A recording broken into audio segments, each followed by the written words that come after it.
வணக்கம்.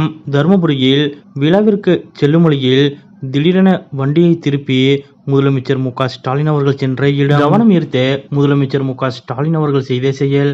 அப்படி தருமபுரி செல்லும் வழியில் திடீரென முதலமைச்சர் மு.க.ஸ்டாலின் அவர்கள் எங்கு சென்றார் என்பது பற்றிய முழு விவரத்தோட இப்ப நம்ம பார்க்கலாம். வாரத்தில் ஒரு முறையாவது வெளிமாவட்ட சுற்றுப்பயணங்கள் மேற்கொண்டு வரும் முதலமைச்சர் மு.க.ஸ்டாலின் அவர்கள் இன்றைய தினம் தருமபுரி மாவட்டத்திற்கு சென்றுள்ளார். அதாவது இன்று காலை சென்னையிலிருந்து தனி விமானம் மூலம் தருமபுரி சென்ற முதலமைச்சர் மு.க.ஸ்டாலின் அவர்கள் அங்கு திமுக எம்பி மணி அவர்களது இல்ல திருமண விழாவில் கலந்து கொண்டு மணமக்களை வாழ்த்தினார். இதனையடுத்து மற்றொரு நிகழ்ச்சிக்கு கலந்து கொள்ள சென்ற முதலமைச்சர் மு.க.ஸ்டாலின் அவர்கள் திடீரென செல்லும் வழியில் செய்த செயல் ஒன்று அனைவரது கவனத்தையும் ஈர்த்தது. அதாவது தருமபுரி நகரில் தற்போது பயன்பாட்டில் உள்ள பேருந்து நிலையம் 4 ஏக்கர் பரப்பளவில் மட்டுமே உள்ளது. இது மக்கள் தொகை பெருக்கம், நகரின் வளர்ச்சி, தனிநபர் வாகனங்கள் பயன்பாடு அதிகரிப்பு, போக்குவரத்து நெரிசல் போன்றவற்றை சமாளிக்க போதுமானதாக இல்லை. இதனால் முதலமைச்சர் மு.க.ஸ்டாலின் அவர்களது உத்தரவின் பேரில் தற்போது தருமபுரியில் புதிய பேருந்து நிலையம் அமைப்பதற்கான பணிகள்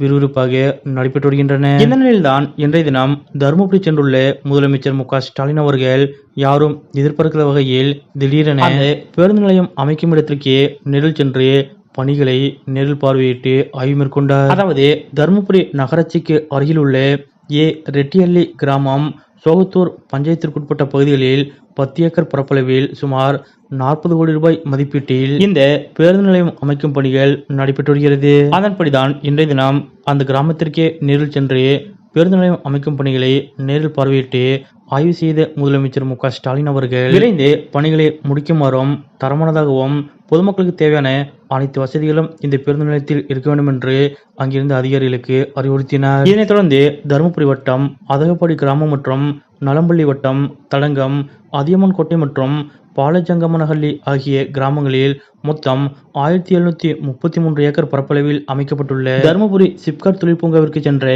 முதலமைச்சர் மு.க.ஸ்டாலின் அவர்கள் அங்கு நடைபெற்று வரும் உட்புற சாலைகள், மழைநீர் வடிகால் போன்ற உட்கட்டமைப்பு மற்றும் இதர பணிகளின் கட்டுமான பணிகளை பார்வையிட்டு ஆய்வு செய்தார். தருமபுரி சென்ற முதலமைச்சர் மு.க.ஸ்டாலின் அவர்கள் திடீரென இது போன்ற ஆய்வுப் பணிகளில் ஈடுபட்டது அங்கிருந்த பொதுமக்களின் கவனத்தை வெகுவாக ஈர்த்தது. பொதுவாகவே வெளிமாவட்ட சுற்றுப்பயணங்களுக்கிடையே முதலமைச்சர் மு.க.ஸ்டாலின் அவர்கள் இது போன்ற திடீர் ஆய்வுப் பணிகளை மேற்கொள்வது வழக்கம். அந்த வகையில் இன்றைய தினம் தருமபுரி மாவட்டத்தில் பல்வேறு நிகழ்ச்சியில் கலந்து கொள்ள சென்ற முதலமைச்சர் மு.க.ஸ்டாலின் அவர்கள் திடீரென செல்லும் வழியில் பாதியில் தனது வாகனத்தை திருப்ப சொல்லி தருமபுரியில் நடைபெற்று வரும் புதிய பேருந்து நிலைய கட்டுமான பணிகளை நேரில் சென்று பார்வையிட்டு ஆய்வு மேற்கொண்ட முதலமைச்சர் மு.க.ஸ்டாலின் அவர்களது இந்த செயல் பற்றிய உங்களுடைய கருத்துக்கள் என்ன அப்படிங்கிறத மறக்காம கமெண்ட்ல குறிப்பிடுங்க.